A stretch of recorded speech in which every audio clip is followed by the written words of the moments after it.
Luis Gomez's longest day on acid. Let's get into it. Me personally, I ain't doing no acid. I don't know what they putting that stuff. I don't know what it's made out of. And I be hearing way too many bad stories about it. I'm good. The Joe Rogan Experience. Borderline like psychotic episode. From your perspective, you don't even understand what a drug is. Right, That to take you, there's no frame of reference. Like first time I did acid, I was scared, but I knew that I was about to be on a fucking journey. You know what I'm saying? That was the idea. When you're a kid and it comes out of nowhere, so you accidentally take it, and then it's just you're just in this state. Dude. Yeah, and then now that's possible. So you're always going to have this anxiety that at one point in time you might slip back into it. That was the thing that I'd always heard about acid too that scared me when I was a kid. Flashbacks. Yeah, flashbacks. They would tell you, bro, it stays in your fat. Yeah. The acid stays in your fat, man. Then one day you're just fucking driving down the road and the road becomes teardrops. I'm like, what?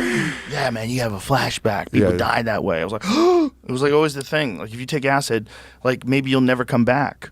Yeah, I think I took so much acid one time. The most acid I ever took when I was 19 years old, maybe 18. Me and my buddy Dan Doherty, we got a medicine dropper, this fucking hippie kid, this fucking real big known hippie in my town. He's like, dude, I got acid. And when hallucinogens came to town in New York, where I was at, Rockland County, New York, when hallucinogens came around in the early 2000s, late 90s, you got them because they only came around once in a while. There'd be like a fucking hippie festival upstate and like people would bring strips of acid down or they would have mushrooms, but it was so rare. So when you would hear about somebody having it, you'd fucking drive. We used to drive from Rockland County, which is right outside of New York City. We used to drive up to Albany because there was a guy that would get it up there and we would fucking pick it up when he had it. And he had it like twice a year. But this kid was like, dude, I have liquid acid in an eyedropper. We're like, oh no way, dude, let's do it. He was like $3 a hit, which was super cheap. And then my buddy Dan, I remember he did like 2 drops and I was like, oh sweet, dude. He was like, all right, let me do another one. And then he went, and I did 2.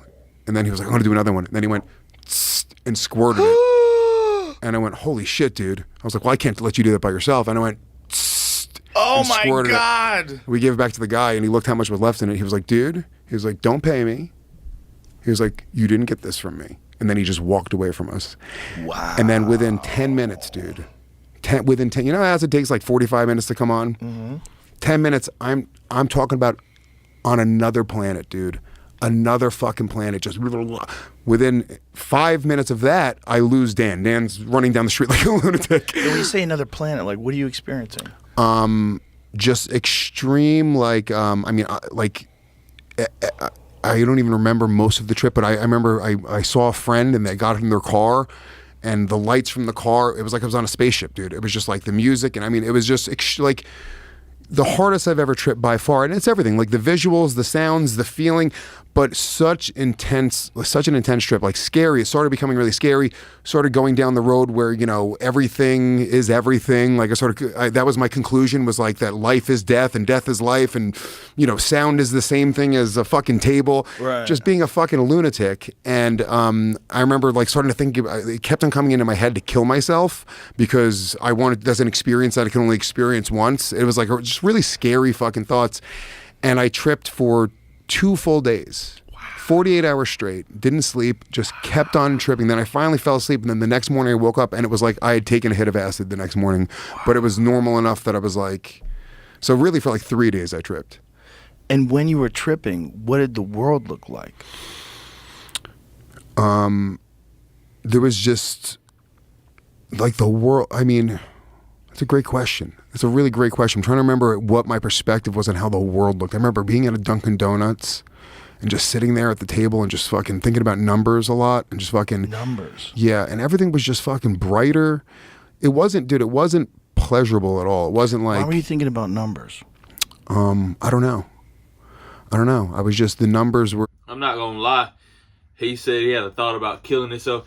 I feel like that demons, bruh, can low-key mess with you while you own that, because it opens up your mind and you kind of go to like another realm that you aren't supposed to visit when we're physical. We're spiritual beings in a physical body, but we're supposed to be in the body for a reason. You get what I'm saying? And just sitting there at the table and just fucking thinking about numbers a lot. Just fucking numbers. Yeah, and everything was just fucking brighter. It wasn't pleasurable at all. It wasn't like... Why were you thinking about numbers? I don't know. I don't know. I was just, the numbers were just like coming into my head, and I was just repeating like fake math equations that weren't real. How do you know they weren't? Maybe they were real. I know where you wrote going. those bitches down. What if you wrote those bitches down and someone like Eric Weinstein would look at them and go, what are you doing here? Where did you learn this? Oh my God, this is the solution. And they run over to one of those fucking Goodwill Hunting chalkboards. I figured it all out. Imagine, bro. Imagine if that's what ideas are when you're tripping. What if you're catching like an alien life form it comes in the form of an idea. Here goes Joe Rogan about to say some wild stuff. Hey, man, I don't want nothing to do with them damn drugs, man. Y'all folks can have it. I'm going to stick with tequila and probably some whiskey. I ain't messing with none of that other stuff, man. Appreciate you guys for watching. Make sure you hit that like and subscribe button. I'm going to catch y'all in the next video. I'm gone.